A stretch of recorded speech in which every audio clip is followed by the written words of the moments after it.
But today the question we're answering is, am I leading people to God? Real simple question. As we self-evaluate, am I leading people to God? So I want to share that picture. Let's show that picture. See, you got to recognize this guy? All right. Who is that? All right, good, because I don't know his real name except just Rowan, somebody. Rowan, say what? Rowan Atkin. Okay, so a few years ago, actually, I don't know, this actually wasn't very long ago, in Hollywood, he got the Life Achievement Award. Okay, now I don't really care what happens in Hollywood except this time. For sure I do, because when he got up to give his acceptance speech, he didn't do what they typically do. He didn't get up and thank all these people and kind of bow to Hollywood royalty. He kind of got in their face. And he challenged them in their affluence and influence to make a real difference in the world. And he wasn't real gentle about it.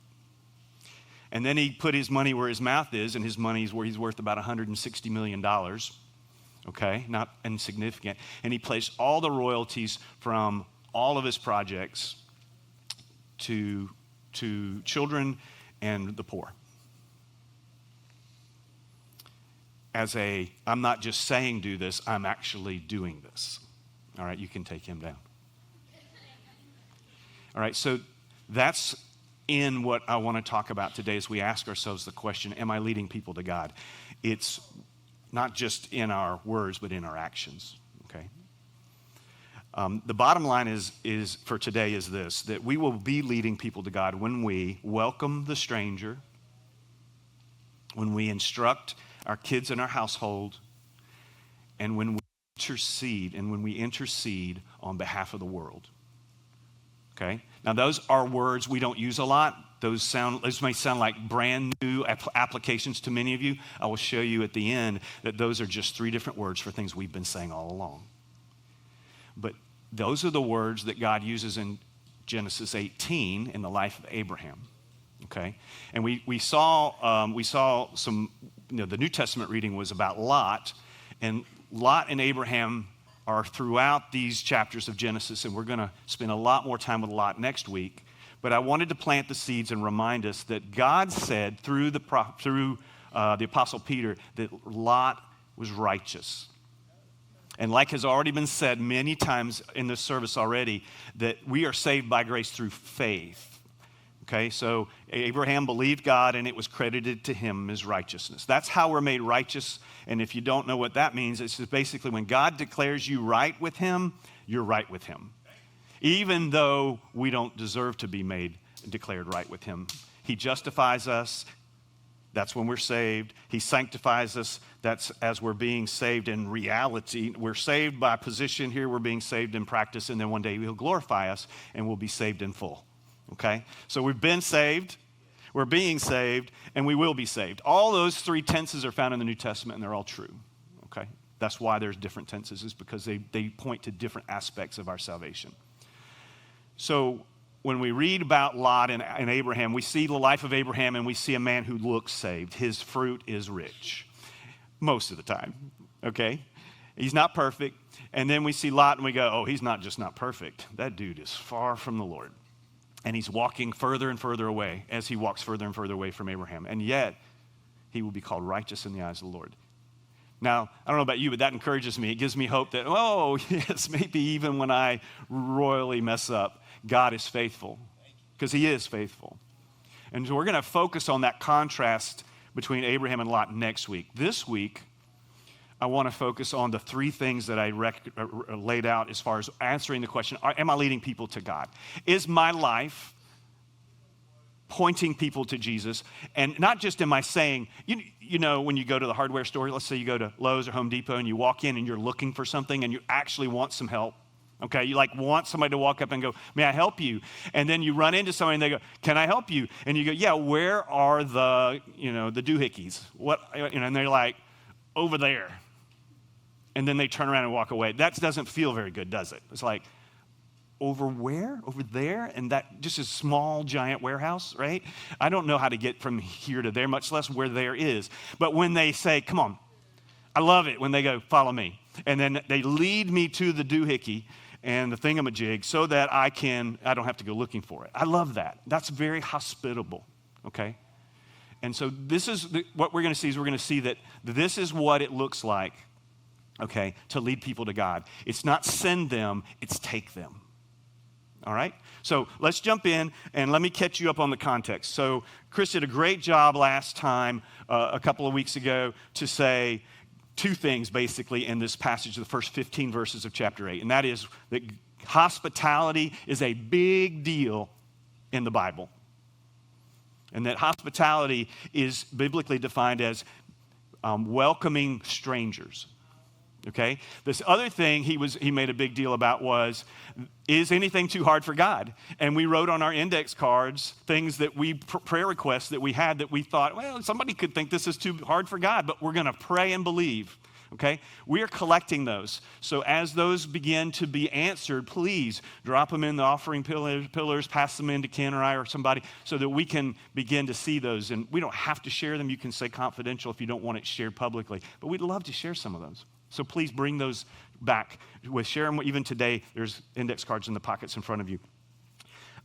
So there's like I said, there's three ways that Abraham leads people to God. Okay? Now remember, this is before there's a church. This is before there are synagogues. This is before there are temples.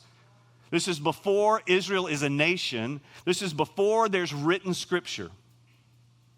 Abraham is living this way. Jesus calls us to live this way. This isn't news to anybody that has been paying attention to the New Testament. But here we go. Abraham is doing it. He's welcoming the stranger. That's what Chris focused on last time, okay?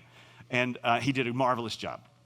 Okay, so we want to welcome people or be hospitable to people, which means I want them to feel safe. I want them to feel blessed. I want them to feel cared for in my presence. And for us, practically speaking, that can be something that happens in our home. It can be something that happens in our cubicle at work. It can be something that happens as we're passing somebody in the parking lot. We welcome them into our life in such a way that they feel accepted, affirmed, and blessed by your presence. It's an active thing, okay?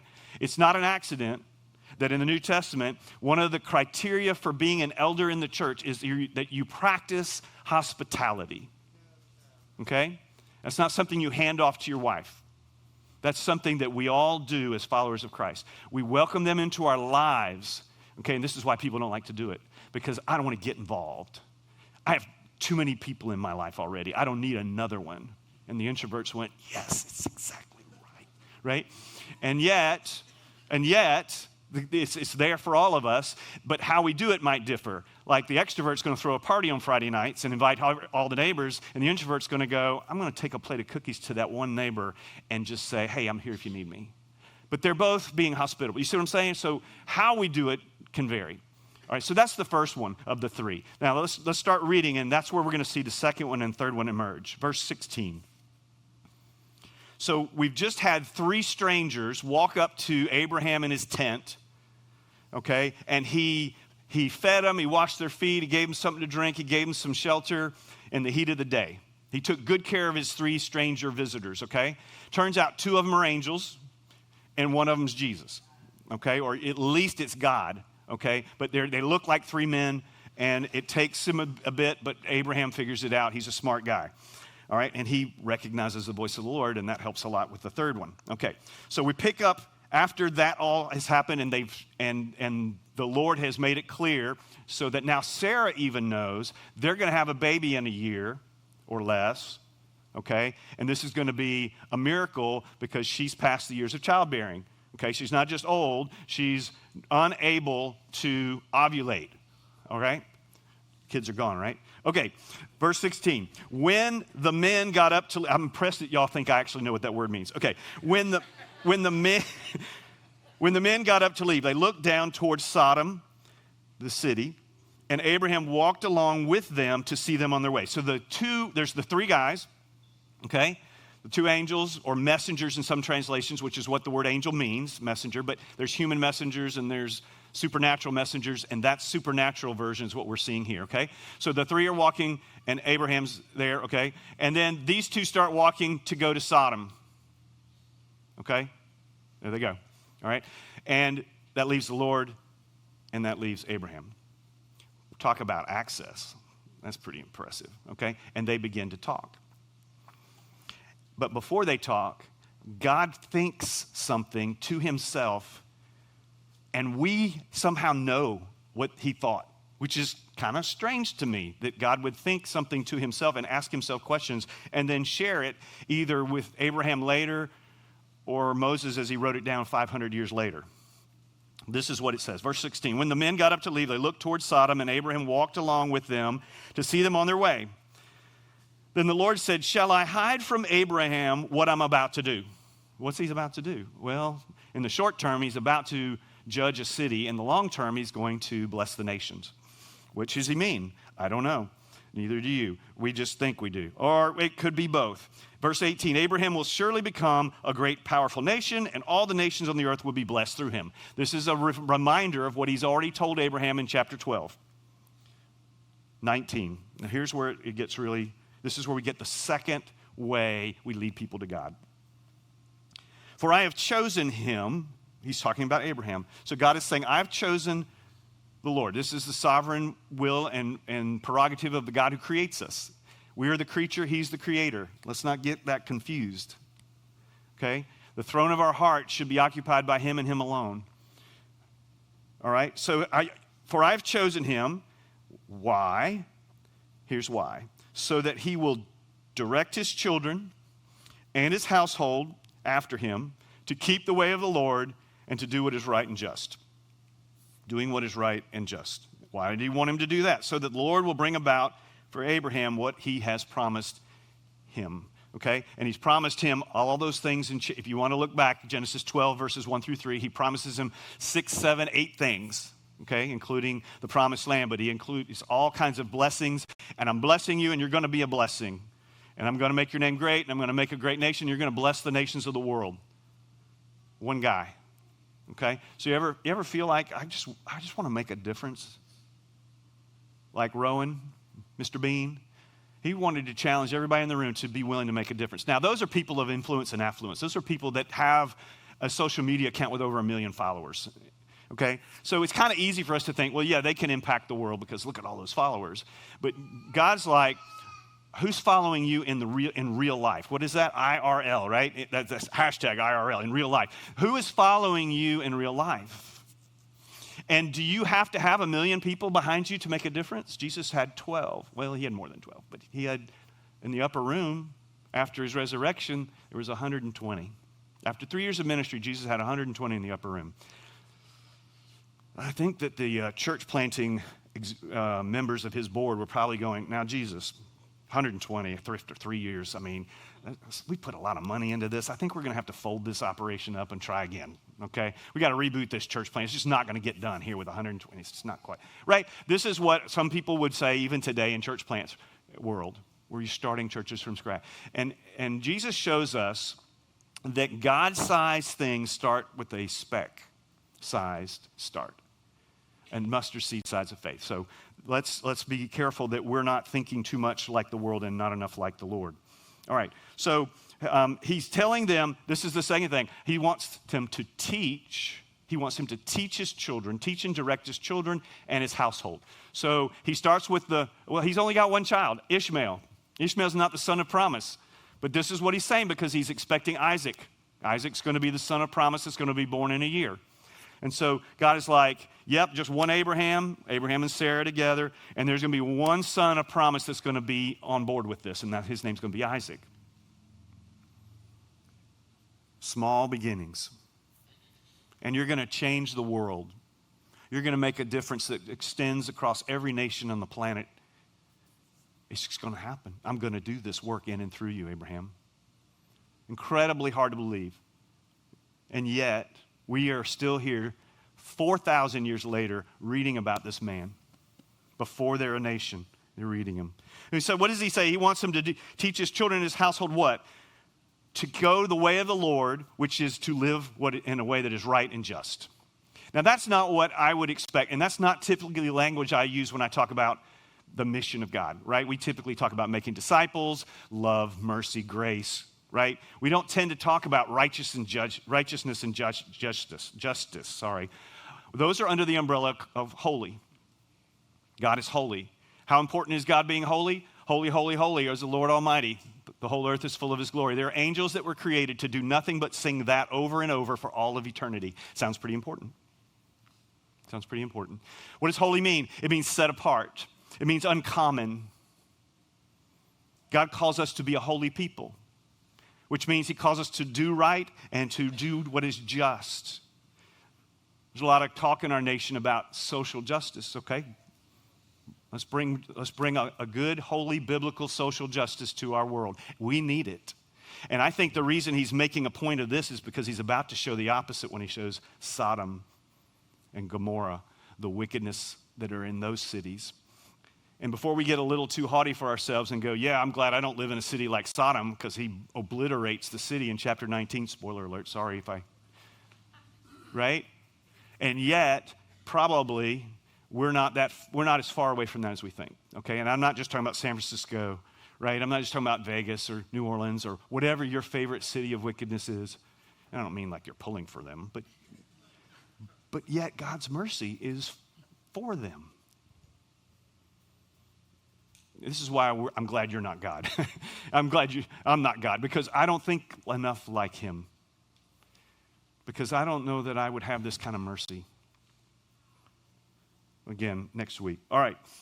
I keep saying next week because I actually prepared to do both chapters today. How ambitious, Darren. Okay. Yes, the Lord is good.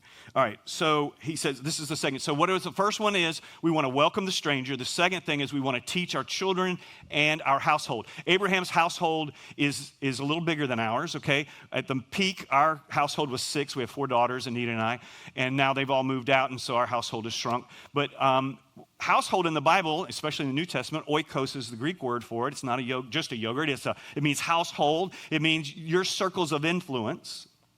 Okay, and the further you get away from your influence, eventually those are just other people. Generally 60 to 70 people in the New Testament, and sociologists would agree with that. And Jesus would agree with that. We see in Luke 6, we see him interacting with the 70, and then there's the 12, so that's about 85. Okay, so there's an oikos. That's a household. It's the people you do life with on a regular basis. So it's immediate family. It might be some of your extended family. Some of you are very close to some of your extended family. Some of you avoid them, right? Some of you moved away from them for a reason, right? But we have some that and then there's friends that are like family, all right? Ken is a brother from another mother for me. He and I are very, very close, okay? It's coworkers. How many of you, anybody in here worked where they work for 20 years or more? So there's some hands going up. You've been there for 30 years or more? Anybody? Yep. 35 years? Okay, that's a long time. The people you work with for that long, they're like family members, right? You might not invite them to dinner regularly, but you work with them. You know their stories because you've spent hours and hours and days and weeks and years and years. Some of those people are part of that household. And then when you have the Christmas parties, the company Christmas parties, and sometimes the spouse comes, and maybe you meet some of their kids along the way. And next thing you know, you have this network of people that are in your life, right?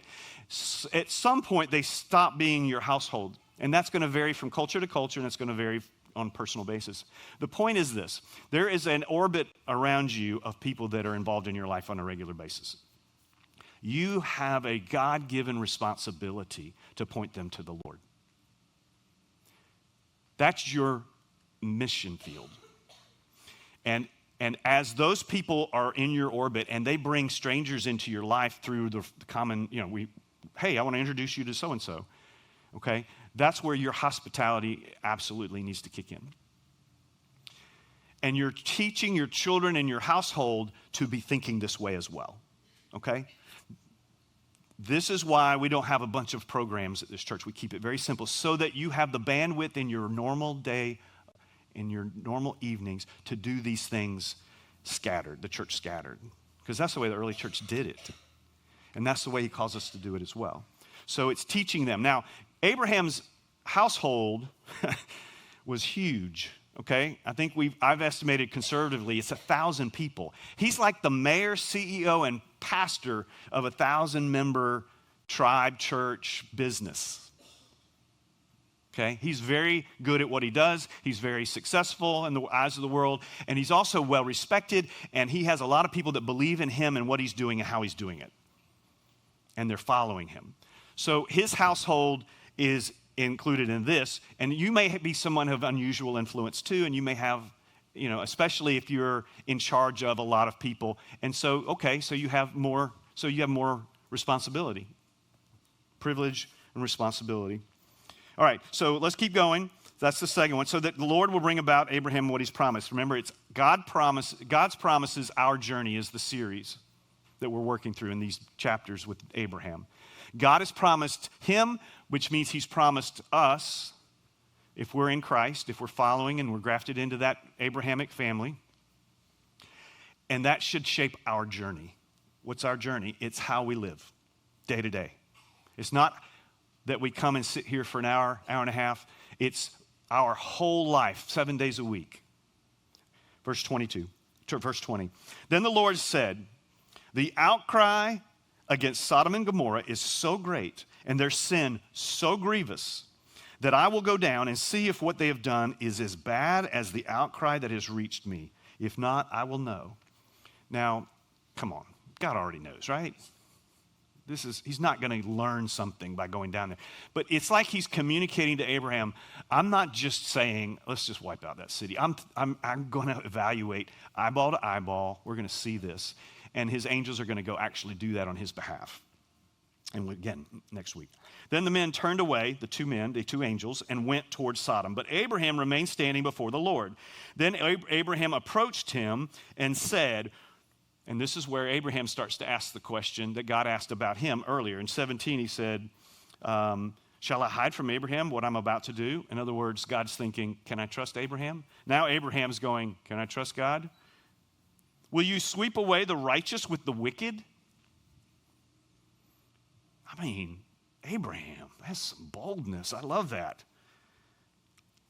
What if there are 50 righteous people in the city? Okay, now I don't know how big this city is, but it's probably bigger than the tribe of Abraham. It's a city. Abraham's tribe doesn't have a name. It's not a city. So I'm going to say several thousand conservatively. 50 out of several thousand people is not a lot of people. What if there are 50 righteous people in the city? Will you really sweep it away, not spare the place for the sake of 50 righteous people in it? Far be it for you to do such a thing, to kill the righteous with the wicked, treating the righteous and the wicked alike. Far be it from you, will not the judge of all the earth do right? And I kind of want to go, I think I'm reading this as he's basically saying, I know you're going to do what's right because I know your character, God. You would only do what is just and right. But it's almost like there's still a hint of, what about in this case? Because that's a pretty wicked place. Now, I want you to notice something that I didn't see for a long time. I've read this many, many times. Verse 24 says, what if there are 50 righteous people in the city? Will you really sweep it away and not spare Lot and his family? Is that what it says? No. Because that's what I expected, and that's what I read when I read, that's what I heard, was he is looking out for Lot and his family, and he is. But he says, and spare the place. Verse 26, the Lord said, if I find 50 righteous people in the city of Sodom, I will save those 50 people. That's not what it says. It says, I will spare the whole place for their sake. So what's happening here? God is saying a small number of people who are righteous and for me and with me can cause mercy to fall on the whole gamut of wickedness all around them. Now, when we as Christians look around and we go, I feel like we're in the minority. Well, first of all, you'd be right. In some sense, even though in America there's still a good percentage of believers, the percentage is going down. Okay? And so it would be real easy for us to just sit around and wring our hands and go, oh no, what's happening? We're shrinking.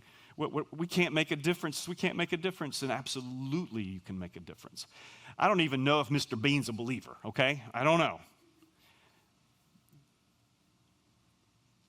But the point is, it doesn't take but one person willing to follow the Lord fully and faithfully to make a real difference in this world. And the question I'm asking is, are you one of those? Are you one? Okay, I'm not going to say, are you the one? We're not in the matrix. I know some of y'all think we're in the matrix, but we're not in the matrix, okay? God didn't make the matrix. Verse 27, then Abraham spoke up again. Now that I've been so bold as to speak to the Lord, though I'm nothing but dust and ashes, what if the number of righteous is 5 less than 50? Will you destroy the whole city for lack of 5 people? If I find 45 there, he said, I will not destroy it. Now, what if only 40 are found there? He said, for the sake of 40, I will not do it. Now Abraham's going to get more bold.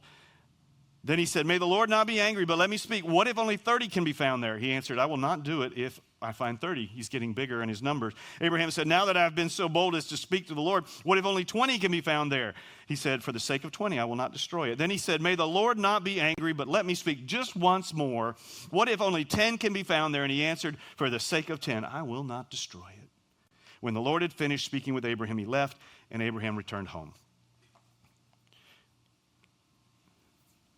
Just 10. We just need 10 righteous people to spare the whole city, okay? We're going to find out next week there's not 10, okay? Now, why did he stop at 10? Why didn't he go to 5? Why didn't he go to 1? Well, some people think saying 10 was as good as saying 1. Some think he was thinking, well, let's see, you got Lot and his wife. You got some daughters, and they're engaged. Maybe 2 sons, and maybe 2 daughters that aren't engaged. It could be up to 10 family members. We're not sure, but maybe there's 10. And Abraham's thinking, well, I got 10. Surely they've been faithful. Or maybe he's saying, no, there's only 6, but surely there's 4 others. Out of all those people, surely there's some I don't know about. No. In fact, based on the math that I do, there's 1. And the only reason I believe he's righteous is because Peter tells me he is, because I don't see it. And so next week we see what God does and what he's willing to do. We're going to see God judge, and we're going to see God's mercy both. All right? So I want to end with this, and let's just see if technology will work 2 weeks in a row. All right? And so I'll need the screen.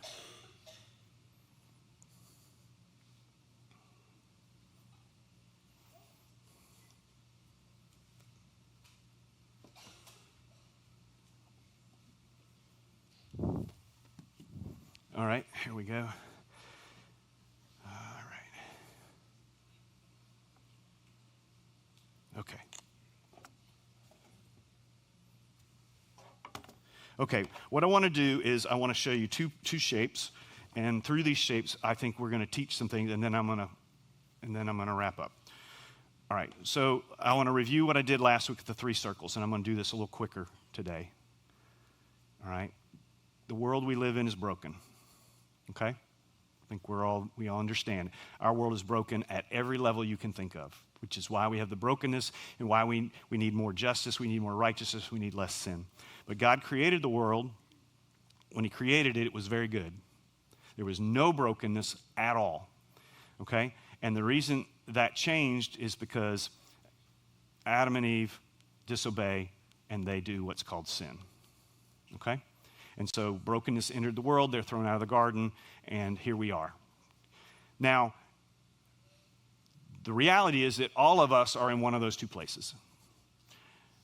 Meaning this, we're all born into a broken world as a broken person. Broken because we're born, the seed of sin is passed in, we are all born sinners, that's why we sin. Okay? Jesus is the only exception to that because Jesus was born of a virgin. Okay? So, I want to get back to the world that God created for me in the first place.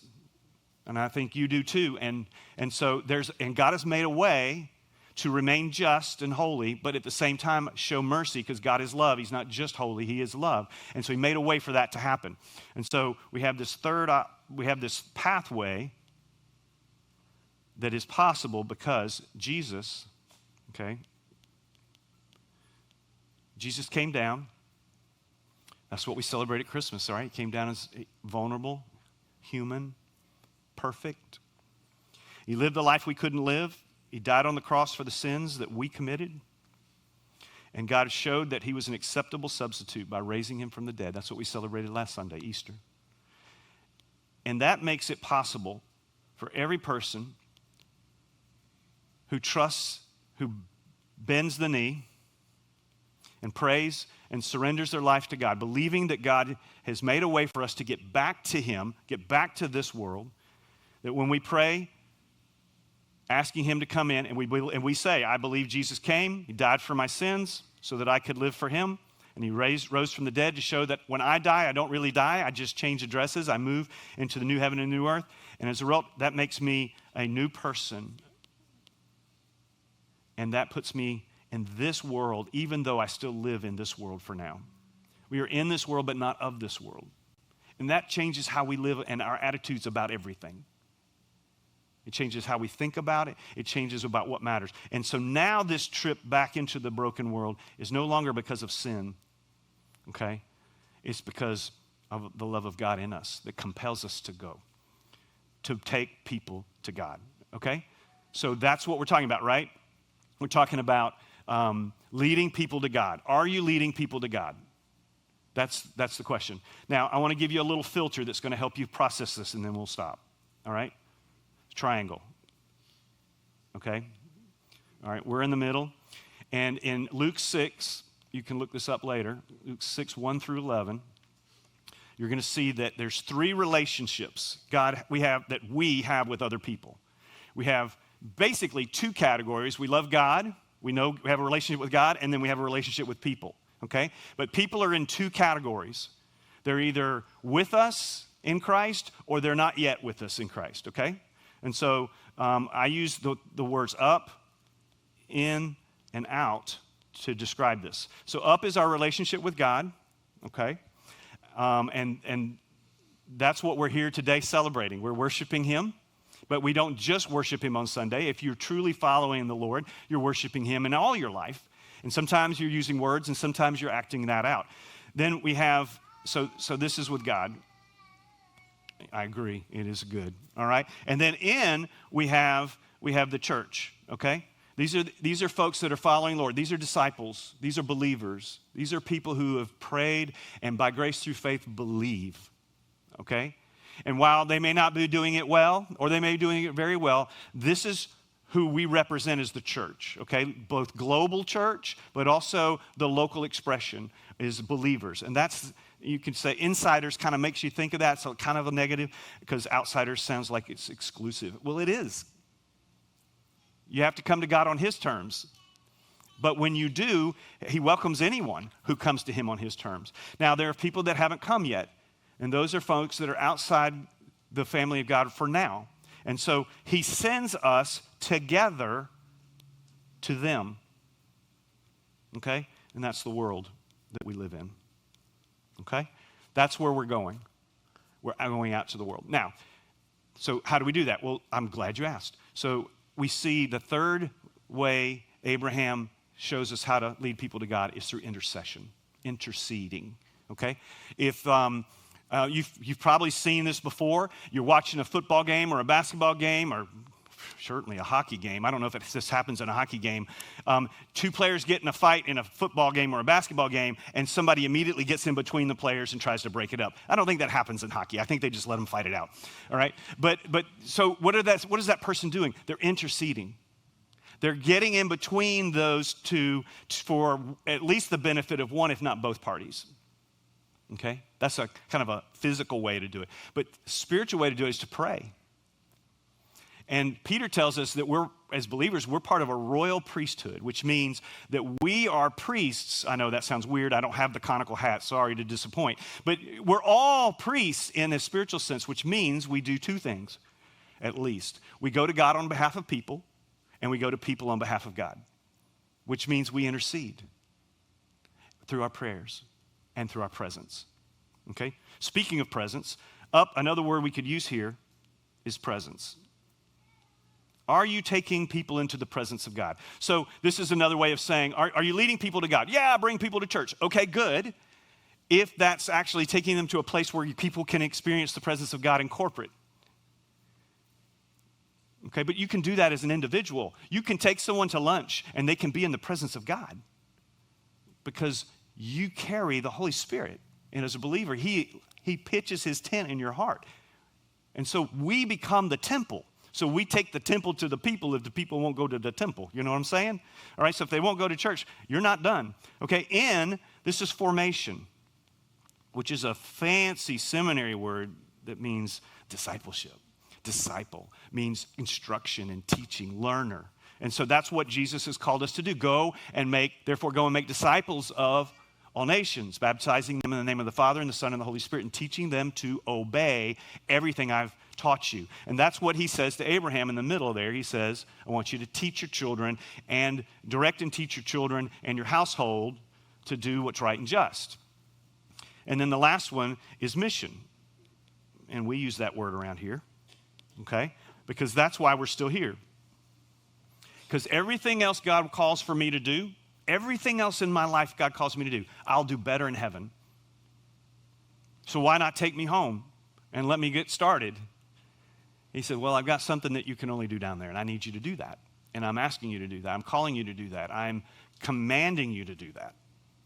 And so the question is, are we balancing these relationships?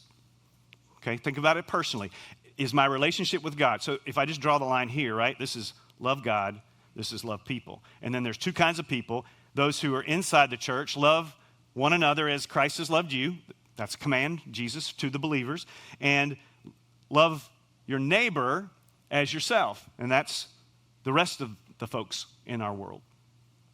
Am I doing those things? Am I practicing the presence of God, meaning I'm meeting with God like I breathe? Will I do a quiet time? That's great. Start your day with God, end your day with God. That's great. But that should be so ingrained in who you are that the rest of the day it's more organic. It's organized, and that I'm structuring my life so that I'm at least spending time with him in the morning. But if I'm doing that and I'm abiding in Christ as I do that, and this is all behind a big heart that represents abiding, if I'm doing that, then I'll be more organically willing to do that on the fly. In other words, I won't really think about it. I'm driving down the road in my car, and I'll just start talking to the Lord. Why? Because I know he's with me. And I'm burdened for the people that are all driving around me because they're not just sinners, they drive terrible. You know what I'm saying? And so then they say to me the same thing, and I get that, but Jesus. So I just say, right? And so this is what he's calling us to. So the question is, are we doing this? So when I was, I've shared part of my testimony. This is a little piece of it. When I was 18 and I was a freshman at Clemson, and I was in that Christian concert with my Christian friends thinking I was a Christian. And then they share the gospel at the end of the concert. The leader gets up and shares the gospel, and I realize I never heard this before. And I probably had. I went to church since forever. But I'd never heard the gospel explained so clearly and so straightforward, and then been asked to respond. And even though my seminary training says that the reason I should have done that day was because I felt conviction of sin and I saw there was a holy God who forgives me and that by grace through faith, he will cleanse me and fill me, even though I sinned, that wasn't the driving factor for me in that moment. The driving factor for me in that moment was that I wanted to make a difference in this world. And I don't think I'm the only one that thinks that. I think this room is filled with people. Maybe people are watching right now online that they want to make a difference in this world because we look around at the brokenness of this world and we go, this place needs help. And I'm not just talking about Uganda. I'm talking about America. We need help. This world needs help. It needs healing and wholeness and hope. But I'm just one person. And Abraham goes, so was I. And I interceded for the world. I interceded for the lost citizens of Sodom, not just for my nephew Lot and his family. I interceded for all of those wicked people in that wicked, rotten city. What about us? Are we doing that? Are we seeing our metro area, Charleston, as a place that needs the mercy and grace of God? This is the question I want you to answer, all right? Am I practicing the presence of God? Because if you're not doing that, the rest you're going to burn out doing, and you won't be doing it for the right reason. I start with this relationship, the vertical relationship. And that affects all the horizontal relationships, which means all the people in my life. It affects how I interact with those folks. Because we're all part of the humanity and we're all in this together. And though Jesus tells me, narrow is the way that leads to life and few find it, some do. But they don't do it without help. Okay? Sometimes we can get away with, yeah, Jesus is over there, go find him, he's over there somewhere. But it's better if we take him by the hand and we lead them over there. Now, at some point, they still have to decide to go. We're not twisting arms. We're not guilting people into the kingdom. That doesn't work. But we're showing them what it looks like to follow Jesus, and then we're telling them how they can find him, and then we trust God with the rest. It's between them and the Lord. And we just believe in, I want them to believe and receive. So if you're here today and you don't have a relationship with God yet, and you're like, well, how do I do that? That sounds like something that I want to make a difference in this world. Well, if you want to make a difference in this world beyond dollars, then make a difference in this world for eternity. Jesus said to his disciples in the chapter where he talks about abiding, in chapter 15, verse 16 of John, he says, you didn't choose me, but I chose you to go and bear fruit that will last. And he means into eternity, forever, fruit that will last forever. And I don't know about you, but I want to make a difference in this world and the world to come. I want there to be, and I don't know if it works this way, I want there to be more people there because I actually was obedient. I don't know that it works that way, but I need to think in terms of, if I'm not actively involved, am I impacting someone's life negatively? Am I essentially holding the cure of cancer and not sharing it? Would that be a crime? If I knowingly held the cure of cancer and didn't share it with somebody, would that feel pretty bad? You probably wouldn't come hear me preach again if I did that, right? If you knew that.